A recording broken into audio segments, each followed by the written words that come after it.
Robbie, നീ എവിടെ പോയി കിടക്കുക? എത്ര നേരമായി ഞാൻ വെയിറ്റ് ചെയ്യുന്നു. ഉച്ച കഴിഞ്ഞിട്ടും റോബിയെ കാണാതെ ഗൗരി അവനെ വിളിച്ച് ഒച്ച വെച്ചു. പൊന്നു മോളെ, നീ ഒന്ന് ക്ഷമിക്ക്. ഞാനൊരു മരണവീട്ടിലാ. ഇപ്പോ ആരു മരിച്ചെന്നാ? നീ നാട്ടിൽ പോയിട്ട് 2 ദിവസമായി. ഇന്ന് വൈകുന്നേരം എത്തേണ്ടതല്ലേ? വെറുതെ അവിടെ ഇവിടെ നിന്ന് തിരിയാതെ വേഗം വീട്ടിലോട്ട് വാ. അതും പറഞ്ഞ ഗൗരി ഫോണ് കട്ട് ചെയ്തു. ഇന്നെന്താ പുതിയ വഴക്ക്? അടുത്തുണ്ടായിരുന്ന ഗൗരിയുടെ ഫ്രണ്ട് ഗീത ചിരിച്ചുകൊണ്ട് ചോദിച്ചു. ഒന്നും പറയണ്ട ഗീതേ, റോബി ഇന്ന് വരാമെന്ന് ഏറ്റതാ. പോയിട്ട് 2-3 ദിവസമായി. സാധാരണ നാട്ടിൽ പോയാ പിറ്റേന്ന് തന്നെ വരും. അവനിന്ന് എത്തുമെന്ന് കരുതി ഞാനിന്ന് ഡ്യൂട്ടിക്ക് വരെ പോയില്ല, ഗൗരി നിരാശാസ്വരത്തിൽ പറഞ്ഞു. അപ്പോൾ വീണ്ടും റോബിയുടെ കോൾ. ഹലോ മോളെ, നിനക്ക് ഞാൻ പറഞ്ഞതൊട്ടും വിശ്വാസമായില്ലേ? സത്യമായിട്ട് ഞാൻ മരിച്ച വീട്ടില. നമ്മുടെ സണ്ണിച്ചൻ്റെ അളിയൻ പെട്ടെന്ന് വടിയായി. അറ്റാക്കായിരുന്നു. അതും കണ്ടുകൊണ്ട് എനിക്കിവിടുന്ന് നീങ്ങാൻ കഴിഞ്ഞില്ലടി. നീ ഒന്ന് വാട്സപ്പ് തുറക്ക്. റോബിൻ ഫോൺ വെച്ചു. അവൻ വാട്സപ്പ് മെസ്സേജ് ചെക്ക് ചെയ്തു. ഈ ഇച്ഛായനെ കൊണ്ട് ഞാൻ തോറ്റു. ഗൗരിയുടെ പിറുപിറുക്കൽ കേട്ട് ഗീത എത്തി നോക്കി. വലിഞ്ഞു കയറണ്ട, ദാ നോക്ക്. ഫോട്ടോ കണ്ട് ഗീതയും ഒന്നന്താളിച്ചെങ്കിലും പിന്നെ ചിരിച്ചുപോയി. വേറൊന്നുമല്ല, തെളിവിനായി അവൻ അയച്ചത് മരണവീട്ടിലെ സെൽഫി ആയിരുന്നു. ഞാൻ കുറച്ചു കഴിഞ്ഞിറങ്ങും. ശവമടക്ക് കഴിഞ്ഞിട്ട് അവിടെ എത്താൻ ഒരു 3 മണിക്കൂർ. ഓക്കെ. റോബിയുടെ മെസ്സേജ് വായിച്ചു. തൽക്കാലം ഗൗരി ഒന്നും മിണ്ടിയില്ല. ഗീതേ, നമുക്കൊന്ന് ഷോപ്പിങ്ങിന് പോവാം. എന്തായാലും ഇന്ന് ലീവ് എടുത്തു. നാളത്തെ ദിവസത്തിന് ഒരു പ്രത്യേകതയുണ്ട്. എൻ്റെ റോബിച്ചിൻ്റെയും ലിവിങ് ടുഗെദർ 1 വർഷം തികയുന്നു. നീ കൊള്ളാലോ ഗൗരി. അങ്ങനെ കല്യാണം കഴിക്കാണ്ട് ഇങ്ങനെ പോയാൽ മതിയോ? ഗീതയുടെ ചോദ്യം അത്ര രസിച്ചില്ലെങ്കിലും ഗൗരി ഉടൻ ഉത്തരം പറഞ്ഞു. ജീവിക്കാൻ കല്യാണമൊന്നും വേണ്ട. ഞങ്ങൾക്ക് 2 പേർക്കും ഒരുപോലെ തോന്നുന്നതെന്നോ അന്ന് നിയമപരമായി ഞങ്ങൾ വിവാഹം ചെയ്യും. ഗൗരിയുടെ മുഖഭാവം കണ്ട് ഗീത അതിനെപ്പറ്റി കൂടുതൽ ചോദിച്ചില്ല. ആട്ടെ, നീ എന്താണ് ഗിഫ്റ്റ് കൊടുക്കാൻ ഉദ്ദേശിക്കുന്നേ? നീ വാ. അവർ ഒരു ജ്വല്ലറിയിൽ കയറി. ഗൗരി ഒരു ഡയമണ്ട് പേസ്റ്റ് ചെയ്ത വാച്ച് എടുക്കുന്നത് കണ്ട് ഗീത അത്ഭുതത്തോടെ നോക്കി. ഇതിനു മാത്രം കാശുണ്ടോടി നിന്റെ കയ്യിൽ? അതൊക്കെയുണ്ട്. നീ അതിനെക്കുറിച്ച് കൂടുതൽ ചിന്തിക്കണ്ട. ആ ഒരു വാച്ചിന് അവൾ 1.5 ലക്ഷം രൂപ എണ്ണിക്കൊടുക്കുന്നത് കണ്ട് ഗീത ഒന്ന് അന്താളിച്ചു നോക്കി. ഒന്നും പിന്നെ ചോദിച്ചില്ല. എന്താ, നിനക്കെന്തെങ്കിലും വാങ്ങണോ? ഗൗരി കളിയാക്കി ചോദിച്ചു. ഒന്നും പോടി, എനിക്കൊന്നും വേണ്ട. ഗീത അവളെയും കൂട്ടി സ്പായിൽ കയറി. കുറച്ചു കഴിഞ്ഞ് അവിടെ നിന്നും ഇറങ്ങി. അവരുടെ ഷോപ്പിംഗ് കുറച്ചു നീണ്ടു. 2 ദിവസങ്ങൾക്ക് ശേഷം മേരി പത്രം വായിച്ചുകൊണ്ടിരിക്കുകയായിരുന്നു. മേരി റോബിയുടെ അമ്മ. പെട്ടെന്നാണ് ഗൗരി കയറി ചെന്നത്. എന്നതാടി കൊച്ചേ, നീ ഈ വെളുപ്പിനെ തന്നെ? അവർ അതൃപ്തിയോടെ ചോദിച്ചു. ഗൗരി മേരിയെ വകവയ്ക്കാതെ വേഗം അകത്ത് കയറി. അവൾ സാജനെയും നിവിനെയും തിരഞ്ഞുപിടിച്ചു. വല്ലാതെ കിതയ്ക്കുന്നുണ്ടായിരുന്നു. എന്താ ഗൗരി? സാജന്റെ ചോദ്യത്തിന് അവൾക്ക് പെട്ടെന്ന് മറുപടി പറയാൻ കഴിഞ്ഞില്ല. നീ ഇരിക്കെ, ഈ വെള്ളം കുടിക്ക്, എന്നിട്ട് കാര്യം പറ. സജേട്ടാ, നിവി, റോബിച്ചൻ 2 ദിവസമായി മിസ്സിംഗ് ആണ്. വാട്ട്? സാജുവും നിവിനും ഒരുപോലെ ഞെട്ടി. അതെ, മിനിഞ്ഞാന്നെത്തുമെന്ന് പറഞ്ഞതായിരുന്നു. വിളിച്ചിരുന്നു. പക്ഷെ അതിനുശേഷം ഇതുവരെ ഒരു വിവരവുമില്ല. പിന്നെ പെട്ടെന്ന് മേരി പിന്നിൽ നിൽക്കുന്നത് കണ്ട് ഗൗരി നിർത്തി. ഇവൾക്കെന്താ ഇവിടെ കാര്യം? മേരി അനിഷ്ടത്തോടെ ചോദിച്ചു. അത് പിന്നെ അമ്മച്ചി, പ്രത്യേകിച്ചൊന്നുമില്ല. സാജു കള്ളം പറഞ്ഞു. അമ്മച്ചി വിഷമിക്കേണ്ടെന്ന് കരുതി കള്ളം പറഞ്ഞതാണെന്ന് നിവിന് മനസ്സിലായി. ഗൗരി മേരിയുടെ സഹോദരന്റെ മകൾ തന്നെ. റോബിയും ഗൗരിയും വിവാഹം കഴിക്കാതെ ഒരുമിച്ച് താമസിക്കുന്നത് റോബിയുടെ അമ്മ മേരിക്ക് ഇഷ്ടമല്ല. അതാണ് അവളോടൊരു നീരസം. മേരിക്കും പരേതനായ മത്തായിക്കും 4 മക്കൾ. റോബി ഫെർണാണ്ടസ് എന്ന റോബി, സാജൻ ക്രൂസ് എന്ന സാജു, റോസ് പെറ്റൽസ് എന്ന റോസമ്മ, ഇളയവൻ നിവിൻ പോളി എന്ന നിവി. റോബി ഇപ്പോൾ ലിവിങ് ടുഗെദറാണ് ഗൗരിയോടൊപ്പം. ഈ കാര്യം മേരിക്ക് ഇഷ്ടമല്ല. ബാംഗ്ലൂരിൽ അതൊക്കെ സാധാരണയാണെങ്കിലും നാട്ടിലത് മോശമല്ലെന്ന നിലപാടാണ് മേരിക്ക്. ആ ഒരു ദേഷ്യം ഗൗരിയോടാണ് മേരിക്ക്. റോബിയോട് അതൊന്നും പറഞ്ഞിട്ട് കാര്യമില്ല താനും. ഗൗരിയുടെ പരിങ്ങലും സാജന്റെ സംസാരവും കൂട്ടി വായിച്ചപ്പോൾ മേരിക്ക് പന്തികേട് തോന്നാതിരുന്നില്ല. അമ്മച്ചി എന്താ ഇങ്ങനെ നോക്കുന്നേ? ഒന്നുമില്ലെന്നേ. പോയി എനിക്ക് ഒരു ചായ ഇട്ടുതാ, സാജു മേരിയെ ഒഴിവാക്കാൻ വേണ്ടി പറഞ്ഞു. അമ്മ മേരി ഒന്ന് തുറിച്ചു നോക്കി. ഗൗരി, നീ ഇരിക്കെ, വിശദമായി പറയൂ, നിവി ആശ്വസിപ്പിച്ചു. അവൾക്ക് വിക്കി വിക്കി ഒന്നും പുറത്തു വരുന്നില്ല. എങ്കിലും പറഞ്ഞൊപ്പിക്കാൻ ശ്രമിച്ചു. നാട്ടിൽ കുറച്ച് അത്യാവശ്യമുണ്ടെന്ന് പറഞ്ഞ് പോന്നതാ റോബി. 2 ദിവസമായിട്ടും കാണാത്തതിനാൽ ഞാൻ വിളിച്ചിരുന്നു. ഏതോ സണ്ണിച്ചന്റെ അളിയൻ മരിച്ചു. അവിടെയാ ഉള്ളത്. ശവമടക്ക് കഴിഞ്ഞ് വരാമെന്ന് പറഞ്ഞിരുന്നു. രാത്രിയായിട്ടും റോബിയെ കണ്ടില്ല. വിളിച്ചപ്പോൾ ഫോൺ സ്വിച്ച് ഓഫ് ആണ്. കാത്തിരുന്നു കുറച്ചുകൂടി, വന്നില്ല. അവിടെ നിന്നിട്ട് ഒരു സമാധാനവും ഇല്ല. അതുകൊണ്ടാ ഇങ്ങോട്ട് വന്നത്. പപ്പയോട് പറഞ്ഞിട്ടില്ല. ഇനിയിപ്പോ എന്തു വേണോന്ന് എനിക്കറിയില്ല. പോലീസിൽ പരാതി കൊടുക്കണോ? ഒന്നും അറിയില്ല, ഗൗരി തളർന്നുകൊണ്ട് പറഞ്ഞു. പെട്ടെന്ന് ട്രേ താഴെ വീണ ശബ്ദം.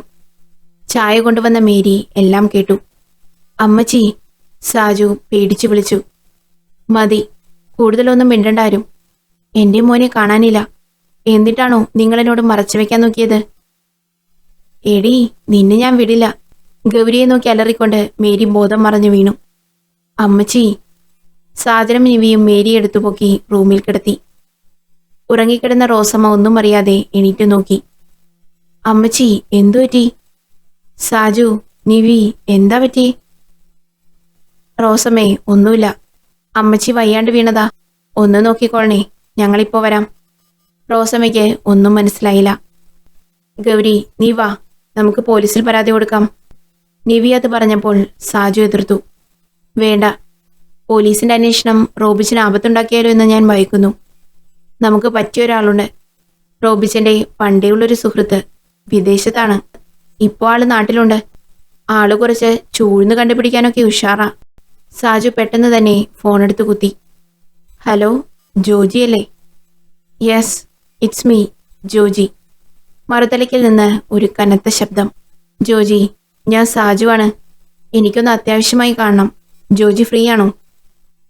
ഇപ്പോൾ കുറച്ച് തിരക്കുണ്ട്, ജോജി കുറച്ച് ഗൗരവത്തിൽ പറഞ്ഞു. പ്ലീസ്, വളരെ അത്യാവശ്യമാണ്. റോബിച്ചൻ. റോബിക്കെന്താ? ജോജി, റോബിച്ചൻ മിസ്സിംഗ് ആണ്. വാട്ട്? റോബിയോ? ജോജി ഒന്ന് ഞെട്ടി. ഒരു നിമിഷം ഒന്നും പറഞ്ഞില്ല. ഓക്കെ, നിങ്ങൾ വീട്ടിലോട്ട് വാ. ഗൗരിയും സാജനും ജോജിയുടെ വീട്ടിലേക്ക് വിട്ടു. നിവിനെ കൂട്ടിയില്ല. മേരിയുടെ കൂടെ നിൽക്കാൻ പറഞ്ഞു. ഗൗരിയും സാജനും ജോജിയുടെ വീട്ടിലെത്തി. കുറെ കുട്ടികളും ബഹളവും ഒക്കെയുള്ള ഒരു വീട്. ഒരു കുട്ടി ഓടിവന്ന് ഗൗരിയുടെ കൈ കയറി പിടിച്ചു. എന്താ കുട്ടി ഇത്? വീട്. അവൾ പിടിവിടിവിച്ചു. എന്താ ഗൗരിയെ, കുട്ടികളോട് ഇങ്ങനെയാണോ പെരുമാറേണ്ടത്? ജോജി ഗൗരവത്തോടെയുള്ള ഒരു ചോദ്യം. ഗൗരി ആദ്യമായിട്ട് കാണുകയാണ്. അവൾ മൂപ്പരെ അടിമുടിയൊന്ന് നോക്കി. ഒരൽപ്പം നരച്ച തലമുടിയും ഇത്തിരി നീണ്ട താടിയും, താടിയുടെ അറ്റം കുറച്ച് നീണ്ടിരിക്കുന്നതും 5 അടി പൊക്കവും കുറച്ച് തടിയുമുള്ള ജോജി. ഒരു ചെവിയിൽ ഒരു സ്റ്റീലിന്റെ കുറച്ച് തടിച്ച എന്തോ ഒരു സാധനം തൂങ്ങിക്കിടപ്പുണ്ട്. ആള് കാഴ്ചയിൽ വ്യത്യസ്തൻ. ഒരു നിമിഷം അവിടെ മൗനം. സാജൻ ആ മൗനം ഭേദിച്ചു. ജോജി, ഗൗരിയുടെ മാനസിക സമ്മർദ്ദം കൊണ്ട് പറഞ്ഞു പോയതാണ്. വന്ന കാര്യം അവരോട് അകത്തേക്ക് കയറാൻ ജോജി പറഞ്ഞില്ല. പകരം അവരെയും കൂട്ടി മുറ്റത്തെ ഒരു കോണിൽ പോയി. അവിടെ മാവിൻ ചോട്ടിലെ കല്ലുകൾ ഒന്ന് പൊടിതട്ടി. ജോജി ഒന്നിലിരുന്നു. അവരെ ഒന്ന് നോക്കി. സാജനും ഇരുന്നു. ഗൗരി അയാളുടെ പ്രവൃത്തികൾ കണ്ട് ഇഷ്ടപ്പെടാത്ത മട്ടിൽ അവിടെ തന്നെ നിന്നു. എന്താ, തന്നോട് പ്രത്യേകിച്ച് പറയണോ? ജോജി ചോദിച്ചു. സാജൻ അവളെ നോക്കി ഇരിക്കാൻ ആംഗ്യം കാണിച്ചു. അവൾ മനസ്സില്ലാ മനസ്സോടെ ഇരുന്നു. അതായത് റോബിയെ കാണുന്നില്ലെന്ന്. എന്താ പറ്റിയത്? ജോജി ചോദിച്ചു. സാജൻ ഗൗരി പറഞ്ഞത് അത്രയും വിശദീകരിച്ചു. ജോജി മൂളി. ഗൗരിക്ക് പറയാനുള്ളത് മുഴുവൻ പറഞ്ഞില്ലെന്ന് തോന്നുന്നു. ജോജിയുടെ സംശയം കണ്ട് സാജനോ നമ്പരുന്നു. ഗൗരിയെ നോക്കി. അവൾ ഇല്ലെന്ന് തലയാട്ടി. എന്താ ഗൗരി, ഞാൻ പറഞ്ഞത് ശരിയല്ലേ? ഇയാൾ കുറെ നേരമായി മനുഷ്യനെ വട്ടം കറക്കുന്നു. എനിക്കിത്രേ പറയാനുള്ളൂ. സാജൻ വാ, ഇയാളെ കൊണ്ട് റോബിയെ കണ്ടെത്താൻ പറ്റൂല. അവൾ എഴുന്നേറ്റ് നിന്ന് പൊട്ടിത്തെറിച്ചു. ഗൗരി, കൂൾ. സാജൻ എണീറ്റ് അവളെ ആശ്വസിപ്പിച്ചു. ജോജി ഒരു പുഞ്ചിരിയോടെ അവളെ നോക്കി. Gauri, it's okay. റോബി അവസാനമായി തന്നെ വിളിച്ചത് എപ്പോഴാണ്? അത് 2 ദിവസം മുമ്പ്. ഒരു മരിച്ച വീട്ടിലാണ്. പെട്ടെന്ന് എത്തുമെന്ന് പറഞ്ഞു. അന്ന് കാണാതിരുന്നപ്പോൾ ഒന്നും തോന്നിയില്ലേ? ഐ മീൻ എത്തുമെന്ന് പറഞ്ഞിട്ട്. അത് പിന്നെ അവളൊന്ന് പരിങ്ങിയതുപോലെ തോന്നി ജോജിക്ക്. അവൾ തുടർന്നു. റോബി ഇടയ്ക്ക് വല്ലവിടെയും തങ്ങി വരാറുണ്ട്. അതുകൊണ്ട് അന്ന് ഞാൻ കാര്യമാക്കിയില്ല. വിളിച്ചു നോക്കിയെങ്കിലും കിട്ടിയില്ല. ജോജി ഒന്നമർത്തി മൂളി. തൽക്കാലം രണ്ടുപേരും പോയിക്കോ, ഞാൻ വിളിക്കാം. ഗൗരിയും സാജനും പോകാനിറങ്ങി. ജോജി, എങ്ങനെയെങ്കിലും റോബിച്ചിനെ കണ്ടുപിടിക്കണം. ഇതറിഞ്ഞതു മുതൽ അമ്മച്ചിക്ക് ബോധം പോയി. ഇനിയും എന്തൊക്കെയുണ്ടാവുമെന്ന് അറിയില്ല. സാജൻ ജോജിയുടെ കൈപിടിച്ചു കെഞ്ചി. Sajan, it's okay, you go now, Joji അവന്റെ തോളിൽ തട്ടി പറഞ്ഞു. അവർ തിരിഞ്ഞു നടന്നു. ജോജി അപ്പോഴേക്കും ചിന്തിച്ചു തുടങ്ങിയിരുന്നു. പെട്ടെന്ന് ഗൗരി തിരിച്ചു വന്നു. ഒരു മിനിറ്റ്, ഇത് റോബി ലാസ്റ്റ് ടൈം വിളിച്ചപ്പോൾ അയച്ചതാ. അവൾ ജോജിയെ അത് കാണിച്ചു. റോബി അയച്ച മരണവീട്ടിലെ സെൽഫി. ജോജി ഫോൺ വാങ്ങി സൂം ചെയ്തു. ഉടനടി ആ ഫോട്ടോയിൽ അയാളത് കണ്ടു. ദുരൂഹമായി റോബിയെ നിരീക്ഷിക്കുന്ന ഒരു ചുരുൾ തലമുടിയനെ. ഗൗരി കാണിച്ച ഫോട്ടോയിൽ ജോജിക്ക് പെട്ടെന്ന് തന്നെ ഒരു സ്ട്രേഞ്ച് ഫീൽ ചെയ്തു. ആ ചുരുൾ തലമുടിയനെ കിട്ടിയാൽ മുന്നോട്ടേക്കുള്ള ഒരു വഴി തുറന്നു കിട്ടും. നിങ്ങളിപ്പോൾ പൊയ്ക്കോ, 1 മണിക്കൂറിനുള്ളിൽ നമുക്ക് പുറത്തു വെച്ച് കാണാം. ഒരത്യാവശ്യമുണ്ട്. ഓക്കെ ജോജി, ഞങ്ങൾ ഇറങ്ങുവാണ്. Okay, you go. ഇതിനിടയിൽ ഗൗരി കാണാതെ ജോജി ആ ഫോട്ടോ തന്റെ മൊബൈലിലേക്ക് മാറ്റിയിരുന്നു. അവർ പോയി കഴിഞ്ഞ് ജോജി വീട്ടിനകത്ത് കയറി. കുറച്ചു കഴിഞ്ഞ് ജോജി സാജനെ വിളിച്ച് ബീച്ച് റിസോർട്ടിലെ പാർക്ക് ഏരിയയിൽ എത്താൻ പറഞ്ഞു. ഗൗരിയെ കൂട്ടരുതെന്ന് നിർദ്ദേശിച്ചിരുന്നു. സാജനെത്തും വരെ ജോജി ഒരു കോർണറിലെ ചെയറിലിരുന്ന് ആലോചനയിലാണ്ടു. റോബിയും ജോജിയും വർഷങ്ങൾ പഴക്കമുള്ള ബന്ധമുണ്ട്. നാട്ടിൻ പുറത്തെ പെണ്ണുങ്ങളെയൊക്കെ മത്സരിച്ച് ലൈനടിച്ചൊരു കാലം. ഒരുമിച്ച് കുറച്ച് ബിസിനസ്സൊക്കെ ചെയ്യാൻ ഒരു ശ്രമം വന്ന് നടത്തിയിരുന്നു. മുതൽ മുടക്ക് പ്രശ്നം വന്നതിനാൽ അതവിടെ ഉപേക്ഷിച്ചു. അന്യോന്യം ഒരു കാലത്ത് ഒന്നും മറച്ചു വെക്കാതെയുള്ള സൗഹൃദം. പക്ഷേ ഒന്നൊഴികെ, തന്നേക്കാൾ 10 വയസ്സ് താഴെയുള്ള മുറപ്പെണ്ണിനെ സ്നേഹിക്കുന്നു എന്ന കാര്യം റോബി ജോജിയോട് പറഞ്ഞില്ല. ചമ്മലുകൊണ്ടാണ്. പിന്നീട് താൻ വിദേശത്ത് പോയ ശേഷമാണ് കോണ്ടാക്ട് കുറഞ്ഞത്. ഇടയ്ക്ക് എപ്പോഴും അറിഞ്ഞു അവൻ സ്നേഹിച്ച പെണ്ണിനെ കൊണ്ടുപോയെന്ന്, വീട്ടുകാരുടെ എതിർപ്പ് മാനിക്കാതെ. പക്ഷേ അവളെ കെട്ടിയില്ല താനും. അതെന്തുകൊണ്ടാണെന്ന് ഇപ്പോഴും ജോജിക്കറിയില്ല. അറിയാൻ ശ്രമിച്ചിട്ടുമില്ല. സമയമില്ലായിരുന്നു.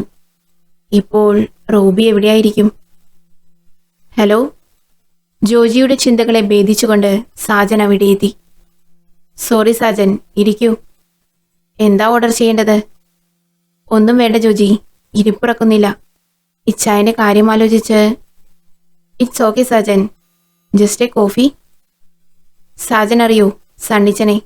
അതായത് റോബി കാണാതായെന്ന് പറയപ്പെടുന്നതിന്റെ തലേ ദിവസം അവൻ സണ്ണിച്ചന്റെ വീട്ടിലെ ശവമടക്ക് ചടങ്ങിൽ പങ്കെടുത്തെന്ന് പറയപ്പെടുന്നു. ഗൗരി കാണിച്ച ഫോട്ടോ കണ്ടപ്പോൾ അതിലൊരു പന്തികേട് എനിക്ക് തോന്നുന്നു. എനിക്ക് ഒരു സണ്ണിച്ചനെ അറിയാം. പക്ഷേ അയാളും റോബിയും തമ്മിൽ ബന്ധമുണ്ടാവാൻ ചാൻസ് ഇല്ല. പിന്നെ ഗൗരിയോട് തന്നെ വിളിച്ചു ചോദിക്കട്ടെ? വേണ്ട, ജോജി തടഞ്ഞു. ജോജി, പക്ഷേ ഗൗരിക്ക് ചിലപ്പോൾ അറിയാമായിരിക്കും. അത് വേണ്ട. താനൊരു കാര്യം ചെയ്യൂ, നിന്റെ പെങ്ങളെ വിളിക്ക്. ഒരുപക്ഷേ സണ്ണി അവളുമായി ബന്ധപ്പെട്ടതാണെന്ന് എന്റെ മനസ്സ് പറയുന്നു. ജോജിയുടെ നിർദ്ദേശമനുസരിച്ച് സാജൻ റോസമ്മയെ വിളിച്ചു. റോസമ്മേ, സാജനാ. പെട്ടെന്ന് ജോജി സാജനോട് പറഞ്ഞു. സാജൻ, അവളോട് മാറി നിന്ന് സംസാരിക്കാൻ പറയൂ. ഫോൺ ലൗഡ് സ്പീക്കറിലിടൂ. സാജൻ റോസമ്മയെ വിളിച്ചു.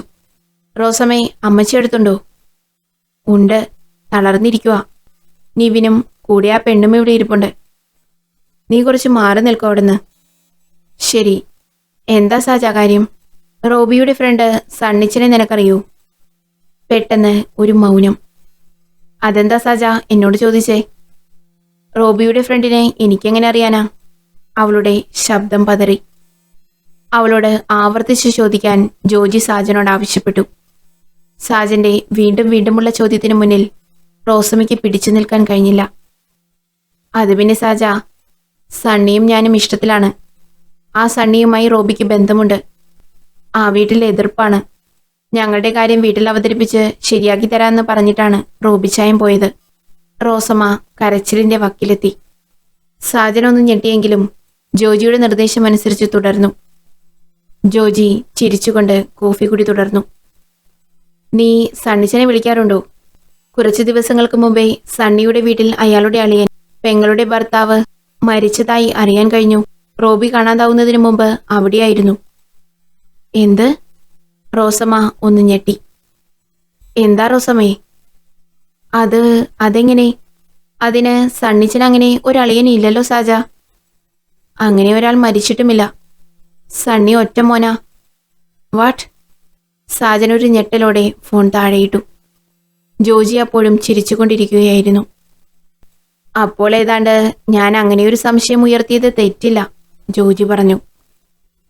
ബട്ട് ആകെ ആശയക്കുഴപ്പത്തിലാണല്ലോ. റോസമ്മയ്ക്ക് ഇങ്ങനെയൊരു ബന്ധമുള്ളത് ഞങ്ങളാരും അറിഞ്ഞിട്ട് പോലുമില്ല. പക്ഷേ റോബി... നമുക്കൊന്ന് സണ്ണിയുടെ വീട് വരെ പോകണം. റോസമ്മയോട് അഡ്രസ്സും ഫോൺ നമ്പറും വാങ്ങൂ. റോസമ്മ പറഞ്ഞ അഡ്രസ്സുമായി അവർ സണ്ണിയുടെ വീട്ടിലെത്തി. സണ്ണിയുടെ അമ്മയെന്ന് തോന്നിപ്പിക്കുന്ന ഒരു പ്രായമായ സ്ത്രീയാണ് വാതിൽ തുറന്നത്. ആരാ? മനസ്സിലായില്ലല്ലോ. ഞങ്ങൾ സണ്ണിയുടെ കൂട്ടുകാരാണ് അമ്മച്ചി. സണ്ണി പുറത്തു പോയിരിക്കുക. നിങ്ങളിരിക്കെ, അവനിപ്പോ വരും. അവർ കുടിക്കാനെടുക്കാനായി പോയി. ജോജി വീട് നോക്കി സണ്ണിയെ വിലയിരുത്തുകയായിരുന്നു. സണ്ണിയെ വിശ്വസിക്കാം. കുറച്ചു കഴിഞ്ഞാണ് സണ്ണി എത്തിയത്. ആരോ രണ്ടുപേർ ഇരിക്കുന്നത് കണ്ട് സണ്ണി മനസ്സിലാവാതെ നോക്കി. മിസ്റ്റർ സണ്ണി, ഇരിക്കൂ. ഞങ്ങൾ റോസ് പറഞ്ഞിട്ട് വരികയാണ്. റോസ് എന്തിനും നിങ്ങളെ പറഞ്ഞു വിട്ടു? ഇനി പ്രോബ്ലം? ആക്ച്വലി റോസിന്റെ സഹോദരൻ റോബി മിസ്സിംഗ് ആണ്. അതിനെക്കുറിച്ച് അന്വേഷിക്കാനാണ് ഇവിടെ വന്നത്. വാട്ട്? റോബിയോ? 3 ദിവസം മുന്നേ ഞങ്ങൾ കണ്ടതാണല്ലോ. അപ്പോ റോബി ഇവിടെ വന്നിരുന്നു അല്ലേ? ഇവിടെ വീട്ടിൽ വെച്ചല്ല ഞങ്ങൾ കണ്ടത്, അങ്ങാടി വെച്ചായിരുന്നു. റോസുമായുള്ള വിവാഹം നടത്താൻ വേണ്ടതൊക്കെ ചെയ്യാമെന്ന് ഏറ്റതാ. റോബി എൻ്റെ അപ്പച്ചനെ വിളിച്ച് സംസാരിച്ചു, എല്ലാം ഓക്കെ ആക്കിയിരുന്നു. അപ്പച്ചന് സ്വത്തായിരുന്നു പ്രശ്നം. റോസിന് വേണ്ടതൊക്കെ റോബി കൊടുക്കുമെന്ന് പറഞ്ഞു. ഇക്കാര്യമൊന്നും തൽക്കാലം റോസ് അറിയേണ്ടെന്നും പറഞ്ഞു. ഓക്കെ സണ്ണി, ഒരു കാര്യം, റോബി തന്നെ കാണാൻ വന്ന ദിവസം ഇവിടെ അടുത്ത് ആരെങ്കിലും മരിച്ചിരുന്നോ? ജോജി ചോദിച്ചു. സണ്ണി ഒരു സംശയത്തോടെ നിന്നു. ജോജി അയാളെ ആ സെൽഫി കാണിച്ചു ചോദിച്ചു. ഓ, ഇതാരും മരിച്ചോന്നല്ല. ഞങ്ങൾ സംസാരിച്ചുകൊണ്ടിരിക്കുമ്പോൾ കുറെ ആൾക്കാർ അടുത്തുള്ള വീട്ടിലേക്ക് ഓടിപ്പോകുന്നത് കണ്ട് ഞങ്ങളും അങ്ങോട്ട് പോയി നോക്കി. അവിടെ ഒരു സീരിയൽ ഷൂട്ടിംഗ് നടക്കുന്നുണ്ടായിരുന്നു. ആരോ മരിച്ച സീൻ. റോബി ചുമ്മാ ഫോട്ടോ എടുക്കുന്നത് ഞാനും കണ്ടിരുന്നു. ഇയാളെ എവിടെയെങ്കിലും കണ്ട പരിചയമുണ്ടോ? ചുരുൾ തലമുടിയനെ കാണിച്ചപ്പോൾ സണ്ണി ഓർത്തെടുക്കാൻ ശ്രമിച്ചു. 1 മിനിറ്റ്. ഞങ്ങൾ അങ്ങാടിയിൽ സംസാരിച്ചു കൊണ്ടിരിക്കുമ്പോൾ അയാളെ ഞങ്ങളുടെ അടുത്ത് കണ്ട പോലെ ഒരു ചെറിയ ഓർമ്മയുണ്ട്. പക്ഷേ അയാളെപ്പറ്റി അറിയില്ല. അത് കേട്ടപ്പോൾ സാജനം നിരാശ തോന്നി. അയാളൊരു പിടിവള്ളിയായിരുന്നു. അപ്പോഴും ജോജിയുടെ ചുണ്ടിൽ വിജയത്തിന്റെ പുഞ്ചിരിയാണ് വിടർന്നത്. ഞങ്ങൾ ഇറങ്ങുന്നു സണ്ണി. ആവശ്യമുണ്ടെങ്കിൽ വിളിപ്പിക്കും. സഹകരിക്കണം. ഞാനും കൂടെ വരാം റോബിയെ അന്വേഷിക്കാൻ. അവരുടെ കൂടെ പോരാൻ ജോജി ആവശ്യപ്പെട്ടു. പക്ഷേ ഒരു കണ്ടീഷൻ, റോസമ്മയും സണ്ണിയും പരസ്പരം കാണരുത്. അവർ മൂവരും വീട്ടിലേക്ക് തിരിച്ചു. റോബിയുടെ വീട്. മേരി ഒന്നും കഴിക്കാതെ അങ്ങനെ കിടക്കുകയാണ്. എൻ്റെ മോനെക്കുറിച്ച് എന്തെങ്കിലും വിവരം കിട്ടുന്നതുവരെ ഞാൻ പച്ചവെള്ളം പോലും കുടിക്കില്ല. അവനിപ്പോ എവിടെയാണാവോ? മേരി ഗൗരിയെ രൂക്ഷമായി നോക്കി. ഗൗരിയും തല താഴ്ത്തിയിരിക്കുകയാണ്. അവൾ എഴുന്നേറ്റ് പുറത്തു വന്നിരുന്നു. സണ്ണിയെ കാണാൻ പോയ സാജനെ കാണാതെ റോസമ്മ തലങ്ങും വിലങ്ങും ടെൻഷനടിച്ച് നടക്കുകയാണ്. കുറച്ചു കഴിഞ്ഞ് സാജനും ജോജിയും എത്തി. റോസ് അവർക്ക് വെള്ളമെടുക്കാൻ പോയി. അപ്പോഴാണ് ഗൗരിയുടെ ഫോൺ റിങ് ചെയ്തത്. ഗൗരി ആ കോൾ ജോജിയുടെ നിർദ്ദേശപ്രകാരം ലൗഡ് സ്പീക്കറിലിട്ടു. ഗൗരി, നീ എവിടെയാ? ഒരു സ്ത്രീയുടെ വിറിയാർന്ന സ്വരം. ഗൗരിക്ക് ആളെ മനസ്സിലായി. ഗീതേ, എന്തുപറ്റി? ഗൗരി, നീ എന്നോട് പറയാതെ എങ്ങോട്ടാ പോയേ? നിന്നെ അന്വേഷിച്ച് ഞാൻ നിന്റെ ഫ്ലാറ്റിലേക്ക് പോയിരുന്നു. അവിടെ ആളും അനക്കവും ഇല്ലാത്തതിനാൽ ഞാൻ തിരികെ പോകാനിറങ്ങി. പെട്ടെന്ന് അകത്തുനിന്ന് ഒരു ശബ്ദം കേട്ടു. വിൻഡോയിലൂടെ ഞാൻ നോക്കാൻ ശ്രമിച്ചു. ഒന്നും മനസ്സിലാവുന്നില്ല. ഒന്നുറപ്പാ, അവിടെ ആരോ ഉണ്ട്. അതുകൊണ്ടാ നിന്നെ വിളിച്ചത്. നീ എവിടെയാ? പെട്ടെന്ന് വാ. ഗൗരി ഭയം കൊണ്ട് ഒന്നും പറയാനാവാതെ വാപൊളിച്ചു നിന്നു. ഹലോ ഗൗരി, അറിയുതേ? മറുപടി ഒന്നും കേൾക്കാത്തതിനാൽ ഗീത ഫോണ് കട്ട് ചെയ്തു. Sajan, let's go. ഗൗരിയുടെ ഫ്ലാറ്റിലേക്ക്. ഹറിയപ്പ്, ജോജി പറഞ്ഞു. ഗൗരിയും വരൂ. ഗൗരി എന്തോ ഭയം കൊണ്ട് അനങ്ങിയില്ല. ഗൗരി, നിന്നോടാണ്, വരൂ. സാജനുടൻ വണ്ടിയെടുത്തു. ഔട്ട് ഹൗസിലുണ്ടായിരുന്ന സണ്ണിയെയും കൂട്ടി 4 പേരും ബാംഗ്ലൂർക്ക് വിട്ടു. റോസ് വെള്ളമെടുത്ത് വരുമ്പോഴേക്ക് ആരെയും അവിടെ കണ്ടില്ല.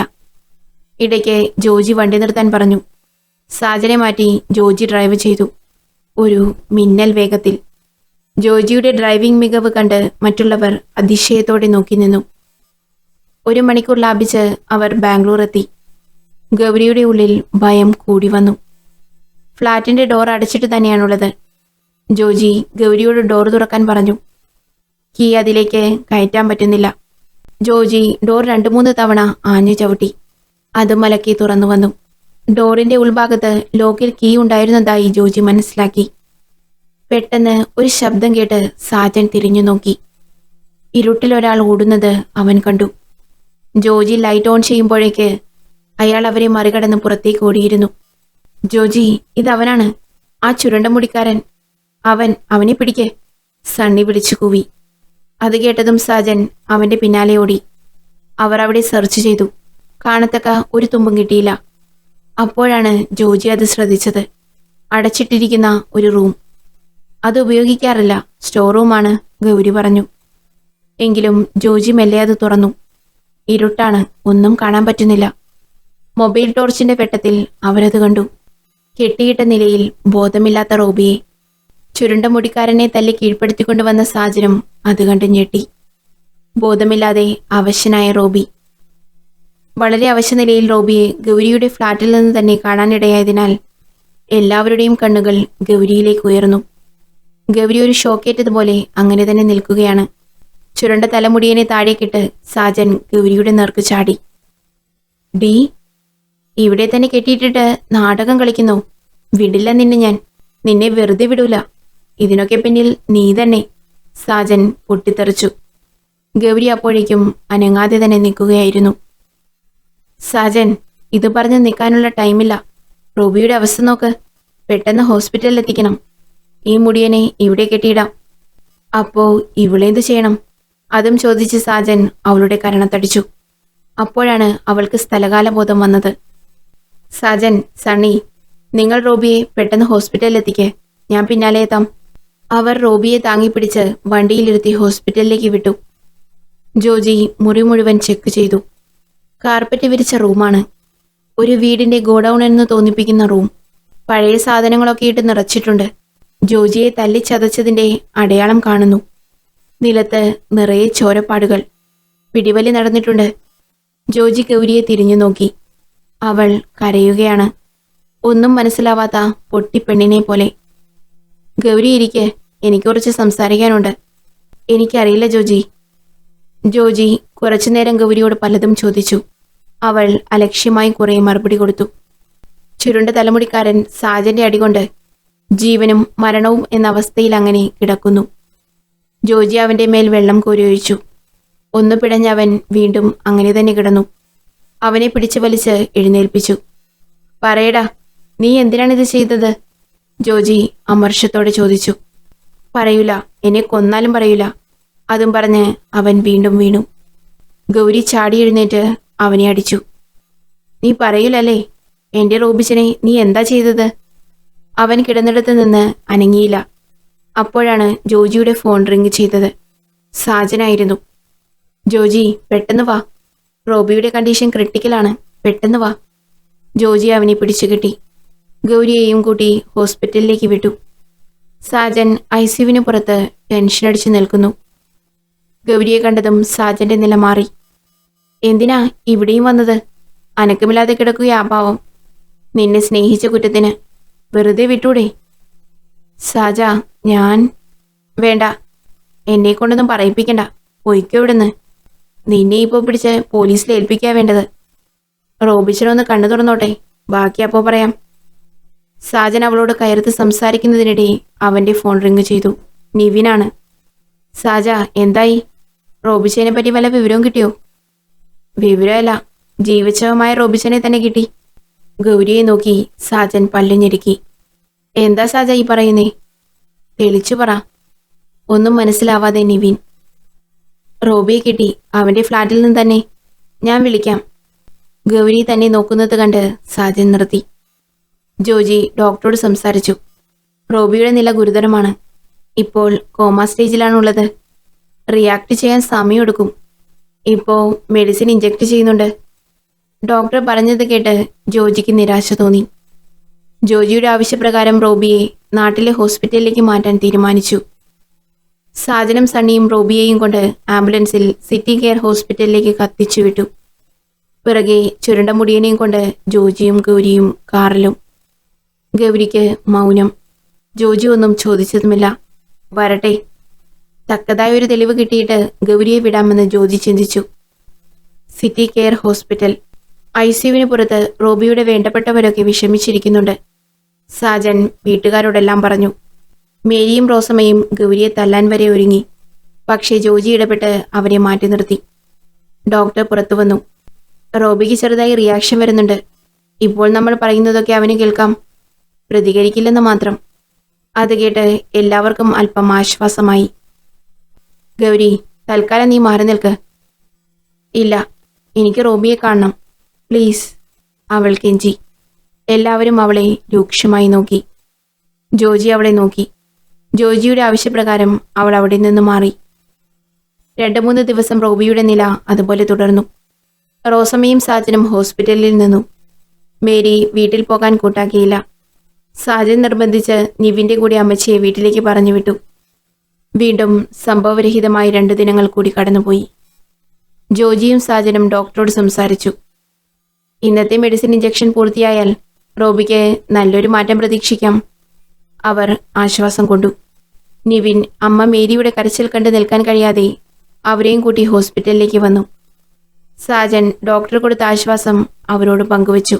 എല്ലാവർക്കും ഒരു നേരിയ ആശ്വാസത്തിന്റെ നിഴൽ ബാക്കി നിൽക്കെ, ആ മെഡിസിൻ ടൈം പൂർത്തിയാകാൻ 1 മണിക്കൂർ ബാക്കി നിൽക്കെ, നഴ്സുമാരും ഡോക്ടർമാരും സ്പെഷ്യൽ റൂമിലേക്ക് ഓടിപ്പോകുന്നത് കണ്ട് ജോജിയും സാജനും റോസമ്മയും നിവിനും മേരിയും അവരുടെ പിന്നാലെ ഓടി.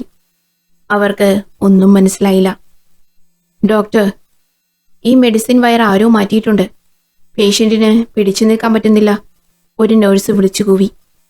വാട്ട്? എല്ലാവരും ഞെട്ടി. റോബിയുടെ പൾസ് റേറ്റൊക്കെ അബ്നോർമലായി സ്ക്രീനിൽ കാണുന്നു. ഡെത്ത് ലൈൻ അടുത്തു കഴിഞ്ഞു. ഡോക്ടർ പെട്ടെന്ന് തന്നെ തെറ്റായ മെഡിസിൻ അവിടെ നിന്ന് മാറ്റി. സഡൻ ആക്ടിംഗ് ഇഞ്ചക്ഷൻ കുത്തിവെച്ചു. പിന്നെ സാവധാനം പൾസ് നോർമൽ ലെവലിലെത്തി. ആ കർട്ടന് പിന്നിൽ ആരോ, നിവിൻ ഉറക്കെ വിളിച്ചു പറഞ്ഞു. എല്ലാവരും ഭയത്തോടെ അവിടെ നോക്കി. ജോജി അതിനടുത്തേക്ക് നടന്നു. കർട്ടന്റെ താഴെ കാലുകൾ കാണുന്നു. ജോജി മെല്ലെ കർട്ടൻ നീക്കി. എല്ലാവരും ഞെട്ടി. ഇത്തവണ ജോജിയും ഞെട്ടി. അത് ഗൗരിയായിരുന്നു, നേഴ്സിന്റെ വേഷത്തിൽ. കർട്ടന് പിന്നിൽ നേഴ്സ് വേഷത്തിൽ നിൽക്കുന്ന ഗൗരിയെ കണ്ട് എല്ലാവരും ഒരു നിമിഷം മിണ്ടാനാവാതെ നിന്നു. ആ മൗനം ഭേദിച്ച സാജൻ അവളുടെ നേർക്ക് ചാടി വീണു. ഇനി ഇതിൽ കൂടുതൽ തെളിവുകളൊന്നും ഇവിടെ ആവശ്യമില്ല ജോജി. ഇവളെ ഇനി എന്ത് ചെയ്യണമെന്ന് എനിക്കറിയാം. ആരും തടയരുത്. തടഞ്ഞിട്ട് ഒരു കാര്യവുമില്ല. ഞാൻ തീരുമാനിച്ചു കഴിഞ്ഞു. ഒരക്ഷരം ഉരിയാടാനാവാതെ ഗൗരിയും. എന്തോ പറയാനൊരു ശ്രമം നടത്തി. പക്ഷേ സാജൻ വിട്ടില്ല. മേരി തുടർന്നു. എന്നാൽ എൻ്റെ റോബിക്കുഞ്ഞിനോട് നിനക്ക് എന്താണ് ഇത്ര വിരോധം? അപ്പോഴേ എൻ്റെ കുഞ്ഞിനോട് ഞാൻ പറഞ്ഞതാ, കെട്ടാതെയുള്ള ഈ ജീവിതം അപകടത്തിലേക്കാണെന്ന്. ആരും കേട്ടില്ല. എൻ്റെ ആങ്ങള ജോസിനും ഒരു കുലുക്കവുമില്ല.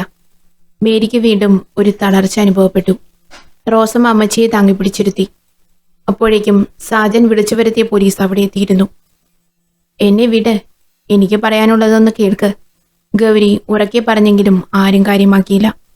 വനിതാ പോലീസ് അവളെ പിടിച്ചു വലിച്ചു കൊണ്ടുപോയപ്പോൾ ആ ശബ്ദം അരിഞ്ഞില്ലാതായി. റോബിയുടെ നില വീണ്ടും ഒന്ന് പ്രശ്നം വന്നതുകൊണ്ട് വളരെയധികം സെക്യൂരിറ്റി കൊടുത്തു. ആന്റി റിയാക്ഷൻ വന്നതുകൊണ്ട് വീണ്ടും ഒരാഴ്ച കൂടി കാത്തിരിക്കേണ്ടി വരും. വീണ്ടും അവിടെ ഒരു നിരാശ അന്തരീക്ഷം തളം കെട്ടി നിന്നു. സാജൻ, റോബിയുടെ കൂടെ നിങ്ങളാരെങ്കിലും മുഴുവൻ സമയവും ശ്രദ്ധയോടുകൂടെ ഉണ്ടാവണം. ഇനിയൊരു അറ്റാക്ക് റോബിക്ക് താങ്ങാൻ കഴിഞ്ഞെന്ന് വരില്ല. എനിക്ക് കുറച്ച് അത്യാവശ്യമുണ്ട്, വരാം. പിന്നെ തൻ്റെ അമ്മച്ചിയും പെങ്ങളും വീട്ടിലേക്ക് പോയിക്കോട്ടെ. ഇവിടെ ഇപ്പോൾ നീയും നിവിനും മതി. ജോജി അവിടെ നിന്ന് ആദ്യം ഗൗരിയുടെ ഫ്ലാറ്റിലേക്ക് പോയി. അവിടെ കയറുന്നതിന് മുമ്പ് ജോജി ഗീതയെ അവിടെ വിളിച്ചു വരുത്തി. ചിലതൊക്കെ ഗീതയിൽ നിന്ന് അറിയാനുണ്ടായിരുന്നു. ഗീതയും സണ്ണിയെയും പുറത്തു നിർത്തി ജോജി മാത്രം അകത്തു കയറി. റോബിയെ തടച്ചിട്ടിരുന്ന മുറി അരിച്ചുപിറക്കി. നേരത്തെ അവിടം നേരാവണ്ണം നോക്കാനൊത്തില്ല. സാജൻ പെട്ടെന്ന് ഹോസ്പിറ്റലിൽ എത്താൻ പറഞ്ഞ് വിളിച്ചതുകൊണ്ട് ജോജിക്ക് അവിടുന്ന് ഒരൊറ്റ തുമ്പ് മതിയായിരുന്നു. ഗൗരിയാണ് അകത്ത് പോയതെങ്കിലും തെളിവുകളൊന്നുമില്ലാതെ ഒന്നും ചെയ്യാനൊക്കില്ല. 2-3 തവണ ഒന്ന് ചുറ്റി നടന്നു. ആ ചുറ്റൽ മതിയായിരുന്നു ജോജിക്ക്. വാസണ്ണി, നമുക്ക് പോകാം. പക്ഷെ ജോജി, ഒന്നും പിടികിട്ടുന്നില്ലല്ലോ. സണ്ണിയുടെ നിരാശ ജോജി ഒരു പുഞ്ചിരിയിൽ ഒതുക്കി. ഗീതയും കൂടെ പോന്നോളൂ. ഇവിടെ ആദ്യം വേണ്ടത് നിന്നെയാണ്. ഗീത അത്ഭുതത്തോടെ ജോജിയെ നോക്കി.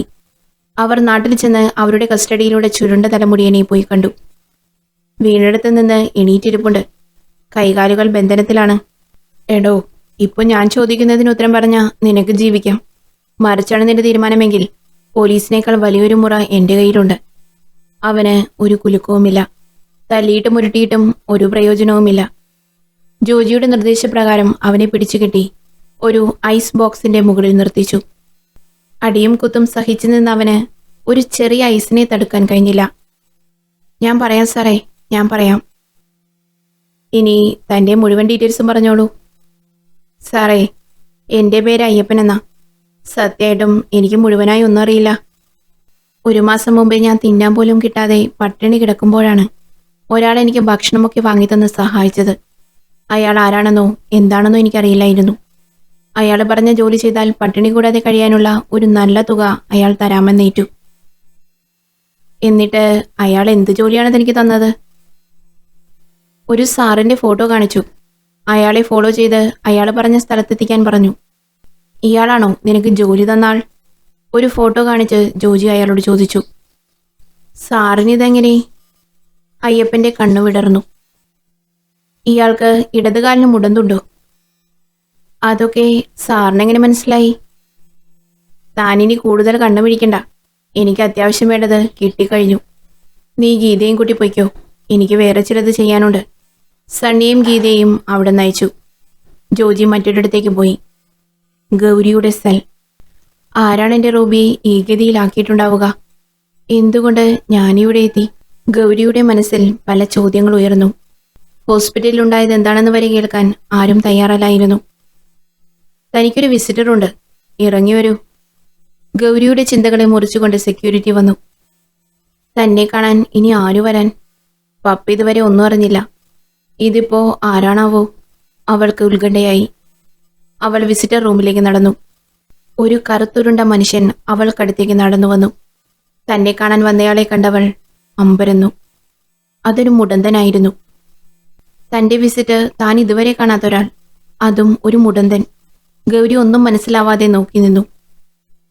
മോളെ, മോളെയെന്ന് അയാൾ വിളിച്ചത് ഈണത്തിലായിരുന്നില്ല. മറിച്ച് ഒരു വില്ലന്റെ ചിരിയോടെ ഗൗരിയെ നോക്കി അയാൾ നീട്ടി വിളിച്ചു. മോൾക്ക് എത്ര നന്ദി പറഞ്ഞാലും മതിയാകൂല. മോളോ? ആരുടെ മോൾ? എന്തു നന്ദി? താനൊന്ന് കാര്യം പറയടോ. ഗൗരിക്ക് അയാളുടെ ആമുഖം ഇഷ്ടമായില്ല. എങ്ങനെയാ നന്ദി പറയാതിരിക്കുക? മോളിപ്പോ എനിക്ക് വലിയ സഹായമാ ചെയ്തത്.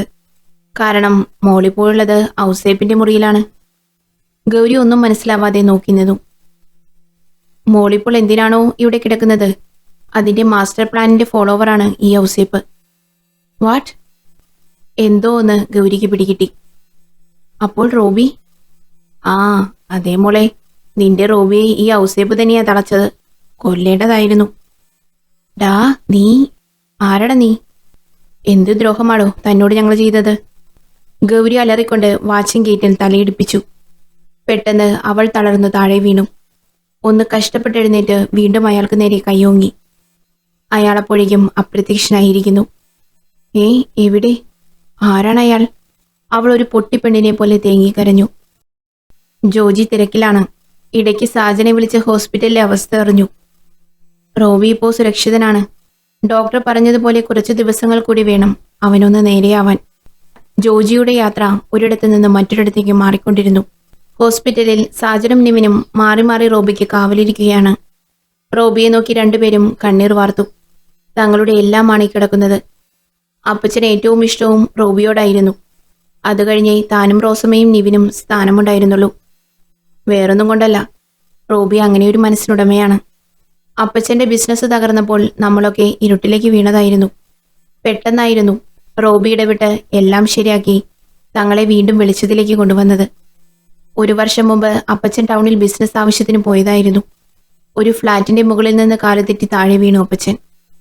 അപ്പച്ചൻ കർത്താവിൻ്റെ അടുത്തേക്ക് പോയി. തങ്ങൾക്കതൊരു കറുത്ത ദിനമായിരുന്നു. പക്ഷേ ആ വേദനയൊക്കെ റോബിച്ചിനുള്ളത് കൊണ്ട് മാത്രമാണ് കുറഞ്ഞത്. ജോസേട്ടന്റെ മകൾ ഗൗരിയുമായി നിവിന്റെ വിവാഹം ഉറപ്പിച്ചതായിരുന്നു. ജോസേട്ടൻ അമ്മച്ചിയുടെ ആങ്ങള. പക്ഷെ എന്തുകൊണ്ടോ ഗൗരിക്ക് ഇഷ്ടമായത് വയസ്സിനേറെ മൂത്ത റോബിയെയും. റോബി എന്ത് മാജിക്കാണ് കാണിച്ചതെന്ന് ചോദിച്ച് നിവിൻ ഇടയ്ക്കൊക്കെ രണ്ടുപേരെയും കളിയാക്കും.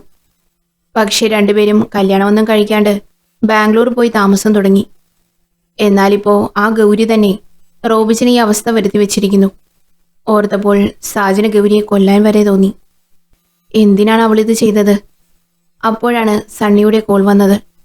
സാജ, ജോജിയും ഞാനും ഗൗരിയുടെ ഫ്ലാറ്റിൽ പോയിരുന്നു. ഇപ്പോൾ ജോജി വേറെ എവിടെയോ പോയി. എൻ്റെ കൂടെ ഗൗരിയുടെ ഫ്രണ്ടുണ്ട്, ഗീത. അവളെ എന്നെ ഏൽപ്പിച്ചിട്ടുണ്ട്. അവൾക്ക് എവിടെയാ താമസിക്കാൻ ഇടം കൊടുക്കേണ്ടത്? നീ അവളെ എന്തിനാണ് ഇപ്പോ? കൂട്ടുകാരിക്കും ഇതിൽ പങ്കുണ്ടാകും. ഇവിടേക്ക് കൊണ്ടുവരണ്ട. ഞങ്ങൾക്ക് ആരെയും ഇനി സഹിക്കാൻ വയ്യ. സാജൻ ദേഷ്യപ്പെട്ടു. സാജ, ഗീത ഉറപ്പിച്ചു പറയുന്നു ഗൗരി അങ്ങനെയൊന്നും ചെയ്യില്ലെന്ന്. എന്തോ തെറ്റിദ്ധാരണ വന്നിട്ടുണ്ട്. നീയും എല്ലാം അറിഞ്ഞതല്ലേ? പിന്നെന്തിനാണ് അവൾ നഴ്സിന്റെ വേഷമിട്ട് വന്ന് റോബിയുടെ മെഡിസിൻ ചേഞ്ച് ചെയ്തത്? എന്തിനാണ് അവളുടെ ഫ്ലാറ്റിൽ ബന്ദിയാക്കിയത്? പറ. സാജ, 1 മിനിറ്റ്. ഹോസ്പിറ്റലിൽ വന്ന ഗൗരി മെഡിസിൻ ചേഞ്ചാക്കിയെന്നല്ലേ പറഞ്ഞത്? അങ്ങനെയെങ്കിൽ നിനക്ക് അവിടുത്തെ CCTV ഫുട്ടേജ് ചെക്ക് ചെയ്തൂടെ? സണ്ണിയുടെ അഭിപ്രായം കേട്ടപ്പോഴാണ് സാജൻ അങ്ങനെയൊരു ബുദ്ധി തോന്നിയത്. സണ്ണി, ഞാൻ വിളിക്കാം. സാജൻ ഫോൺ കട്ട് ചെയ്തു. ഉടൻ പോയി ടെക്നീഷ്യനെ കൂട്ടി CCTV ഫുട്ടേജ് നോക്കി. റോബിയുടെ സ്പെഷ്യൽ റൂം ഫോക്കസ് ചെയ്യാൻ പറഞ്ഞു. ഇപ്പോൾ റോബി അവിടെ അനങ്ങാതെ കിടക്കുന്നത് കാണുന്നുണ്ട്. കഴിഞ്ഞ ദിവസത്തെ ഫുട്ടേജ് നോക്കി. 9:40 മുതൽ നിശബ്ദമായി കിടക്കുന്ന റോബിയുടെ റൂമിലേക്ക് ഒരു നഴ്സ് പാത്തും പതുങ്ങിയും കയറി വരുന്നു. സൂം ചെയ്യാൻ പറഞ്ഞു. അത് ഗൗരിയാണ്. അവൾ മെല്ലെ പോയി റോബിയെ തലോടി നെറ്റിയിൽ മുത്തം കൊടുത്തു. കൈപിടിച്ച് കരയുന്നത് കണ്ട് സാജൻ അമ്പരന്നു. കുറച്ചു കഴിഞ്ഞ് ഗൗരി എഴുന്നേറ്റ് ഒളിച്ചു നിന്നു. മറ്റൊരു നഴ്സ് റൂമിലേക്ക് കയറുന്നുണ്ട്. പെട്ടെന്ന് ആ നഴ്സ് റോബിയുടെ ഇഞ്ചക്ഷൻ വയർ അവിടെ നിന്ന് എടുത്തു മാറ്റി മറ്റെന്തോ അവിടെ വെച്ചു. പിന്നിൽ നിന്ന് ഗൗരി വന്ന് അവളെ മുറുക്കി പിടിച്ചു. ഒരു കയ്യാങ്കളി നടന്നിട്ടുണ്ട്. സിസ്റ്റം ഞെങ്ങി അലാറം വന്നിട്ടോ എന്തോ. പെട്ടെന്ന് ആ നഴ്സ് ഗൗരിയെ തള്ളി താഴെയിട്ട് ഓടി. ആരൊക്കെയോ വരുന്നത് കണ്ട ഗൗരി വേഗം കർട്ടന് പിന്നിൽ ഒളിച്ചു നിന്നു. സാജൻ അന്താളിച്ചു നിന്നു. അപ്പോ ഗൗരിയല്ലേ? അവളെന്തിനാ അങ്ങനെയൊരു വേഷം കെട്ടി വന്നത്? മറ്റേ നഴ്സ് ആരാ? അവളെ കൂടുതൽ സൂം ചെയ്തു. മാസ്ക് ഇട്ടതുകൊണ്ട് ഫേസ് ക്ലിയർ ആകുന്നില്ല. ടെക്നീഷ്യൻ റീസെറ്റ് ചെയ്തപ്പോഴാണ് ഇപ്പോൾ റോബിയുടെ റൂമിൽ ഒരു നഴ്സ് കയറുന്നത് കണ്ടത്. നോ. സാജൻ ഓടിപ്പോയി. അവിടെ എത്തിയപ്പോൾ ഡോക്ടറും നഴ്സും റോബിയെ ചെക്ക് ചെയ്യാൻ വന്നതായിരുന്നു. സാജൻ ആശ്വാസം കൊണ്ടു. ഉടൻ ഫോണെടുത്ത് ജോജിയെ വിളിച്ചു. ഹലോ ജോജി, ഒരു പ്രശ്നമുണ്ട്. റോബിയുടെ മെഡിസിൻ മാറ്റിയത് ഗൗരിയല്ല. ഞാൻ CCTV ചെക്ക് ചെയ്തു. മറ്റാരോ ആണ്. എനിക്കറിയാം സാജ. ഞാനിതൊക്കെ എപ്പോഴേ ചെക്ക് ചെയ്തു. ജോജിയുടെ തണുത്ത മറുപടി. ജോജി, അപ്പോൾ നിനക്കെല്ലാം അറിയാം. എന്നിട്ടെന്തുകൊണ്ട് അവളെ തിരിച്ചു വിളിച്ചില്ല? ഞാൻ ഇപ്പോൾ തന്നെ പോയി അവളെ ജയിലിൽ നിന്ന് ഇറക്കട്ടെ? സാജ, അതിന് സമയമായിട്ടില്ല. അവൾ അവിടെ തന്നെ കിടക്കട്ടെ. ചില കൊള്ളിമീനുകളെ ചൂണ്ടയിട്ട് പിടിക്കാനുണ്ട്. ജോജി എന്താ പറഞ്ഞു വരുന്നത്? ഗൗരി കുറ്റം ചെയ്തിട്ടില്ലെങ്കിൽ പിന്നെ ഇതിന് അവളവിടെ കിടക്കണം. അതറിയാഞ്ഞിട്ടാണല്ലോ ഞാൻ അവളെ പിടിച്ച് പോലീസിൽ ഏൽപ്പിച്ചത്. സാജ, അതവിടെ നിൽക്കട്ടെ. താനിപ്പോൾ റോബിയെ പ്രത്യേകം ശ്രദ്ധിക്കണം. അവന് ആപത്തുണ്ടാകാൻ ഉദ്ദേശിക്കുന്നവർ ഇപ്പോഴും പുറത്ത് തന്നെ ഉണ്ടെന്ന് മനസ്സിലായല്ലോ. തൽക്കാലം നീ കാര്യമൊന്നും ആരോടും പറയണ്ട. ഓക്കെ? എനിക്ക് അല്പം തിരക്കുണ്ട്. ജോജി, നീ ഇപ്പോൾ എവിടെയാണ്? ജോജി അപ്പോഴേക്കും കോള് കട്ട് ചെയ്തു. ജോജി എന്താണ് മറച്ചു വെക്കുന്നത്? സാജന് ഒന്നും മനസ്സിലാവാതെ നിന്നു. റോബിയുടെ അടുത്തു പോയിരുന്നു അവൻ. നിവിനെ വീട്ടിലേക്ക് അയച്ചു. ഉറക്കമൊന്നും ശരിയാവാത്തോണ്ട് അവൻ ആകെ ക്ഷീണിച്ചിരുന്നു. റോബിയുടെ വീട്ടിൽ റോസമ്മ ഫോണെടുത്ത് കുത്തി. ഹലോ സണ്ണിച്ച, എവിടെയാ? വല്ല വിവരവും കിട്ടിയോ? ഒന്നും അറിയില്ല കുട്ടി. ഗൗരിയുടെ ഫ്രണ്ട് എൻ്റെ കൂടെയുണ്ട്. ജോജിയെ ഏൽപ്പിച്ചു പോയതാണ്. ഇവളെ എവിടെ താമസിപ്പിക്കണമെന്ന് ഒരെത്തും പിടിയും കിട്ടുന്നില്ല. ആണോ? എങ്കിൽ അവളെ ഇങ്ങോട്ട് കൂട്ടിക്കൊണ്ടുവാ. ഗൗരിയുടെ കൂട്ടുകാരിയാണെന്ന് അമ്മച്ചി അറിയണ്ട. എൻ്റെ ഫ്രണ്ടാണെന്ന് പറഞ്ഞാൽ മതി. ആവൂ, സമാധാനായി. ഞാൻ അവളെയും കൂട്ടി അങ്ങോട്ട് വരാം. ഒരു മിനിറ്റ്. സണ്ണിച്ചൻ ആരാണെന്ന് അമ്മച്ചിയോട് പറയുക. റോസിന് പേടിയായി. എടി, ഞാൻ സാജന്റെ ഫ്രണ്ട്. പോരെ? ആ, എന്നാ ഇങ്ങോട്ട് പോരൂ. ആരാ റോസമ്മേ? മേരിയുടെ പിന്നിൽ നിന്നുള്ള ചോദ്യം കേട്ട് റോസമ്മ പരുങ്ങി. അതൊന്നുമില്ല, ഒരു ഫ്രണ്ട്, ചുമ്മാ വിളിച്ചതാ. പെട്ടെന്ന് അവള് കള്ളം പറഞ്ഞു. ജോജി ഓട്ടത്തിലാണ്. ചില പ്രത്യേക സ്ഥലങ്ങളിലേക്ക് പോകാനുണ്ടായിരുന്നു. ഗൗരിയുടെ ഫ്ളാറ്റിൽ നിന്ന് തനിക്ക് കിട്ടിയത് 2 വിലപ്പെട്ട തെളിവുകളായിരുന്നു. ഒന്ന്, ഇതിനു പിന്നിലെ പ്രധാന കണ്ണിയെക്കുറിച്ച്. 2, തനിക്ക് പോലും അറിയാതിരുന്ന റോബിയുടെ ഒരു സത്യത്തെക്കുറിച്ച്. രണ്ടാമത്തെ കാര്യത്തോടടുക്കാനായിരുന്നു മനസ്സ് കൂടുതൽ ആവശ്യപ്പെട്ടത്. അവിടെ എന്തോ ഒന്ന് ഒളിഞ്ഞു കിടക്കുന്നു. ഇപ്പോൾ ഒരു ഐഡിയ വന്നിട്ടുണ്ട്.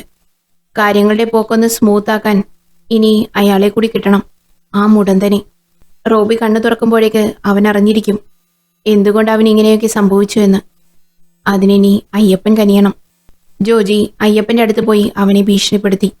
അയ്യപ്പന്റെ പോക്കറ്റിലെ നിർജീവമായ പഴയ നോക്കിയ ഫോൺ ചാർജ് ചെയ്തു. അതിൽ അവന് വന്നിട്ടുള്ള ഇൻകമിംഗ് കോൾസ് ചെക്ക് ചെയ്തു. പല പല നമ്പറുകളിൽ നിന്നാണ് അവനെ മുടന്തൻ വിളിച്ചിട്ടുള്ളതെന്ന് മനസ്സിലാക്കാം. ഓരോ നമ്പറും അടിച്ചു നോക്കി.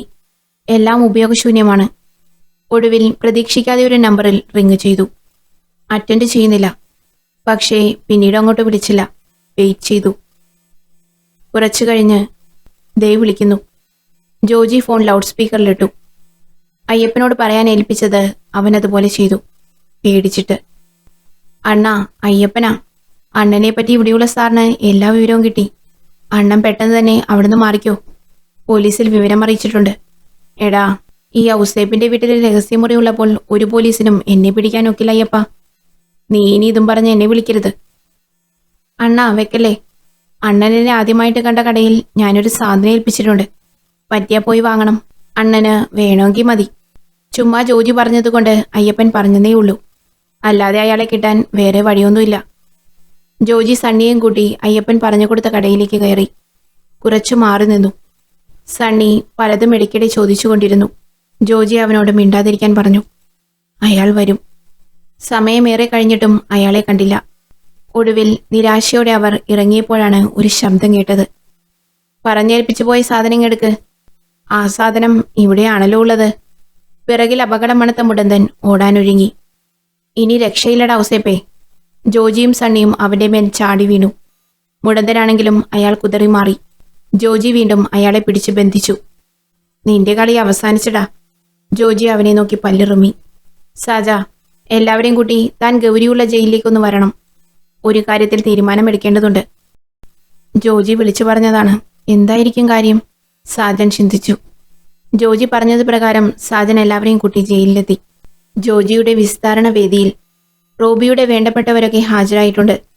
റോബിയുടെ അമ്മച്ചി, പെങ്ങൾ, അനിയന്മാർ, സണ്ണി, ഗൗരിയുടെ കൂട്ടുകാരി ഗീത. ഗൗരി എന്തിനത് ചെയ്തു എന്ന് ആലോചിക്കുന്നവർക്ക് ഞാനിതിന്റെ ഉത്തരം തരാം. ഇനിയെല്ലാവർക്കും 2 പേരെ പരിചയപ്പെടുത്താം. ജോജി പറഞ്ഞതനുസരിച്ച് സണ്ണി പുറത്തു പോയി 2 പേരെ കൂട്ടിക്കൊണ്ടുവന്നു.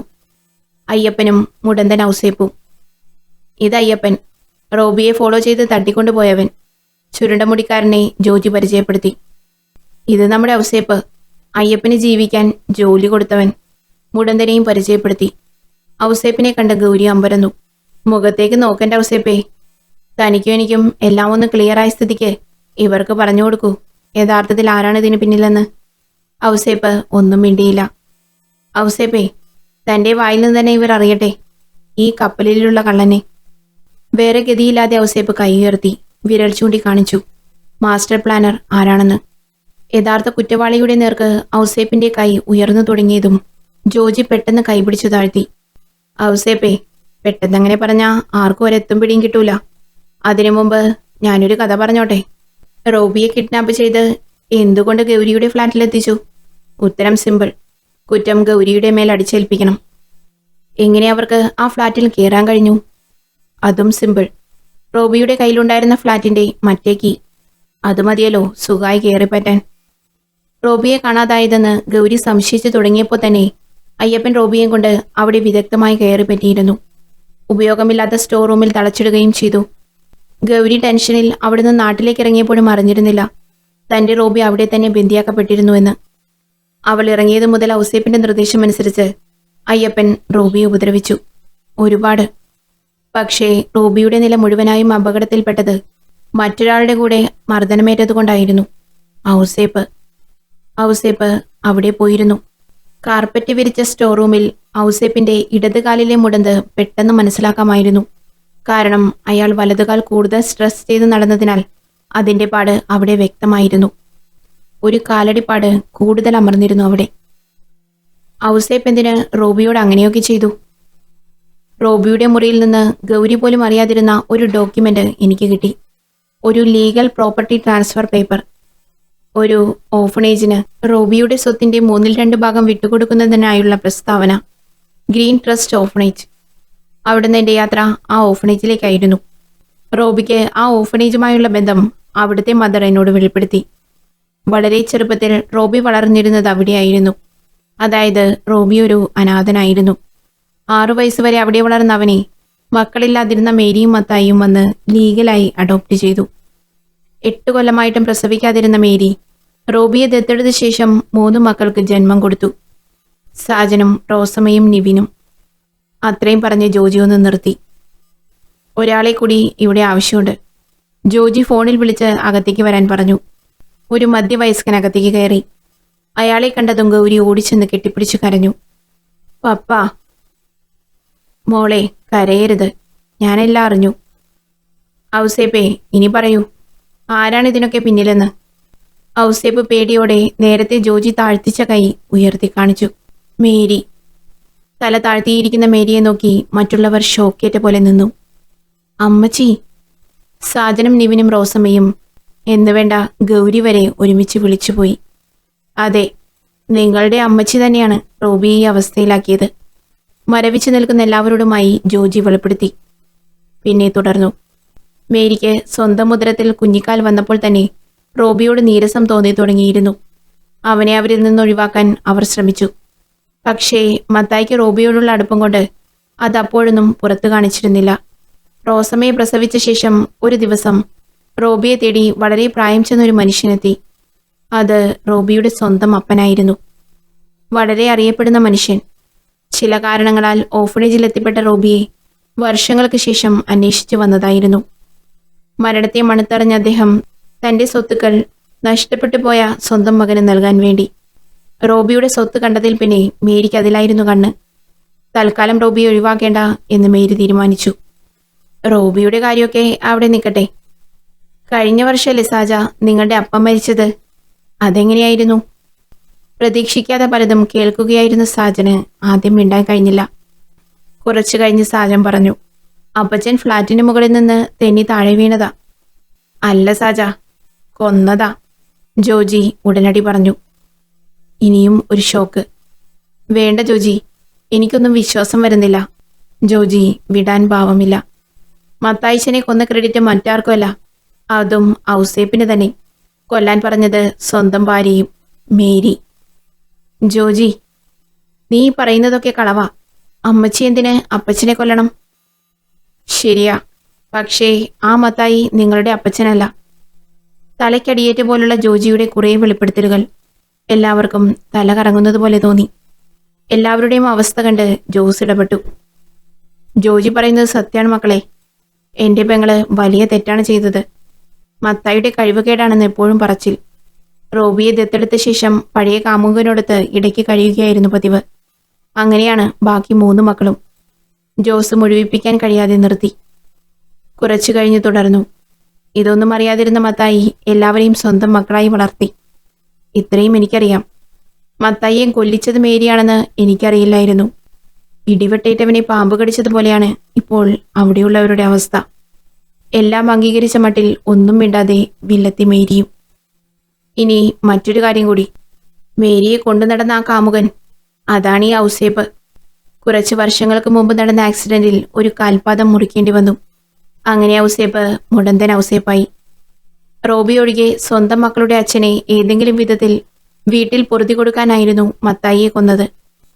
ജോജി ഒന്നൊന്നായി ചുരുളഴിച്ചുകൊണ്ടിരുന്നു. ഇനി റോബിയുടെ കാര്യം. റോബി സ്വത്തുക്കൾ അനാഥാലയത്തിന് കൊടുക്കുന്നുണ്ടെന്നറിഞ്ഞ മേരി അതിനെ എതിർത്തു. മേരിയും റോബിയും അതിനെപ്പറ്റി ഇടയ്ക്കിടെ വഴക്കുണ്ടായി. റോബി അവന്റെ നിലപാടിൽ ഉറച്ചു നിന്നു. റോബി മാറ്റിവെച്ച മൂന്നിലൊരു ഭാഗം സ്വത്ത് റോസമ്മയ്ക്കുള്ളതായിരുന്നു. അവളും സണ്ണിയുമായുള്ള വിവാഹം നടക്കാൻ വേണ്ടി. പക്ഷേ അതവൻ രഹസ്യമാക്കി വെച്ചു. ഹോസ്പിറ്റലിൽ നടന്നതും മേരിയുടെ പ്ലാൻ തന്നെ. റോബി മരുന്നുകളോട് പ്രതികരിക്കുന്നുണ്ടെന്ന് മനസ്സിലാക്കിയ മേരി ആരും അറിയാതെ അവിടെ ഒരു നഴ്സിനെ വശത്താക്കി ഫേക്ക് മെഡിസിൻ ഇഞ്ചക്ട് ചെയ്യിപ്പിച്ചു. മേരി എന്ന ദുഷ്ടയായ സ്ത്രീ സഹോദരന്റെ മകളെ സ്വന്തം മകൻ നിവിന് കെട്ടിച്ചു കൊടുക്കാൻ കഴിയാത്തതിന്റെ ഈർഷ്യം തീർക്കാൻ കൂടി വേണ്ടിയാണ് റോബിയെ കിഡ്നാപ്പ് ചെയ്ത തെറ്റ് ഗൗരിയുടെ തലയിൽ കെട്ടിവെക്കാൻ ശ്രമിച്ചത്. ആ ഒരു പ്രതികാരം തീർക്കലായിരുന്നു മേരി കിഡ്നാപ്പിലൂടെ സ്വപ്നം കണ്ടത്. അയ്യപ്പനും മൗസേപ്പിനും മേരിക്കും ഇനി ഒരേ ഒരിടം, ജയിലറ. ഇനി ആർക്കെങ്കിലും എന്തെങ്കിലും സംശയം ബാക്കിയുണ്ടോ? എല്ലാം പറഞ്ഞ ശേഷം ജോജി ചോദിച്ചു. ആരും ഒന്നും മിണ്ടിയില്ല. കുറച്ചു നിമിഷം അവിടെ മൗനം മാത്രം. ശേഷം സാജനും റോസമ്മയും നിവിനും മേരിയുടെ നേർക്ക് തിരിഞ്ഞു. എന്തിനായിരുന്നു എല്ലാം? എന്തൊക്കെ പറഞ്ഞാലും മത്തായി തന്നെയാണ് ഞങ്ങളുടെ അപ്പച്ചൻ. റോബിച്ചൻ തന്നെയാണ് ഞങ്ങളുടെ ഏട്ടൻ. ഇനി അതിനിടയിൽ മറ്റാർക്കും സ്ഥാനമില്ല, മേരി എന്ന ഈ സ്ത്രീക്ക് പോലും. ജോജി, ഈ സ്ത്രീയെ നിങ്ങൾക്ക് നിയമത്തിന് വിട്ടുകൊടുക്കാം. ഞങ്ങളുടെ എല്ലാ സഹായവും ഉണ്ടാകും. അതും പറഞ്ഞവർ തിരിഞ്ഞു നോക്കാതെ ഇറങ്ങി നടന്നു. കൂടെ സണ്ണിയും. ഗൗരിയെ അവളുടെ പപ്പയും ഗീതയും സമാധാനിപ്പിച്ചു. ജോജി പ്രത്യേക കോർട്ട് ഓർഡർ പ്രകാരം കുറ്റവാളികളെ പോലീസ് കസ്റ്റഡിയിൽ വിട്ടു. ശേഷം ജോജിയും അവിടെ നിന്നിറങ്ങി.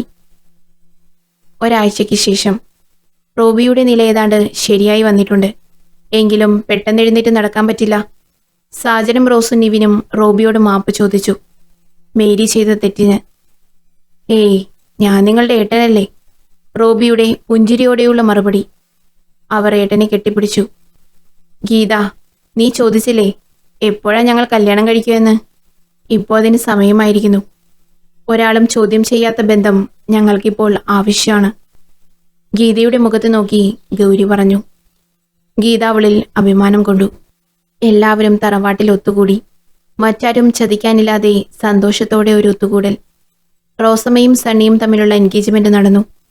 അവളുടെ വല്യേട്ടന്റെ സാന്നിധ്യത്തിൽ. അവിടെ പ്രത്യേകം ക്ഷണിക്കപ്പെട്ട അതിഥിയെ എല്ലാവരും നന്ദിപൂർവ്വം നോക്കി. അത് ജോജിയായിരുന്നു, റോബിയുടെ എന്നത്തെയും ആത്മസുഹൃത്ത്. എല്ലാ കണക്കുകൂട്ടലുകളും കൂട്ടിക്കിഴിച്ച് നേരെയാക്കിയ ജോജി മറ്റൊരു യാത്ര പോവുകയാണ്, കാത്തിരിക്കുന്ന ഒരു സഖിയെ തന്നിലേക്ക് അടുപ്പിക്കാൻ. പ്രിയ കൂട്ടുകാരെ, ഈ കഥ ഇവിടെ അവസാനിച്ചു. ഇതുപോലുള്ള കഥകൾ കേൾക്കുന്നതിനായി ചാനൽ ഒന്ന് സബ്സ്ക്രൈബ് ചെയ്യണേ.